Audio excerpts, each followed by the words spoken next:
કેમ છો મિત્રો? આજના વિડીયોમાં આપણે વાત કરશું એક્સપોર્ટ બિઝનેસના બેનિફિટ શું છે.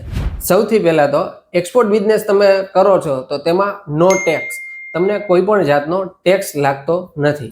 બીજો પોઈન્ટ આવે છે, તમે કોઈ પણ પ્રોડક્ટ ઇન્ડિયાથી એક્સપોર્ટ કરો છો અધર કન્ટ્રીમાં તો તમને ગવર્મેન્ટના બેનિફિટ્સ મળે છે, જેમ કે રોડ ટેપ અને ડ્યુટી ડ્રોબેક સાથે ROSCTL પણ છે, જે તમને ગવર્મેન્ટના બેનિફિટ મળે છે. એ 0.1% ટુ 5% ટુ 7% સમથિંગ તમને ગવર્મેન્ટના જે રોડ ટેપ છે, ડ્યુટી ડ્રોબેક છે, એનો પણ તમને લાભ મળે છે. ત્રીજો પોઈન્ટ આવશે પેમેન્ટ ગેરંટી. પેમેન્ટ ગેરંટી માટે તમે મિત્રો ECGC ઇન્સ્યોરન્સ પણ તમે લઈ શકો છો. ફોર્થ પોઈન્ટ આવશે એક્ઝિબિશનમાં જો તમારે સ્ટોલ કરવો છે તો તમને ગવર્મેન્ટ તરફથી 30 ટુ 60% જે કહેવાય કે સબસિડી એટલે કે બેનિફિટ, તમને જે પણ સ્ટોલનો ખર્ચ હોય છે તેમાં તમને 30 થી 60% ફાયદો મળે છે.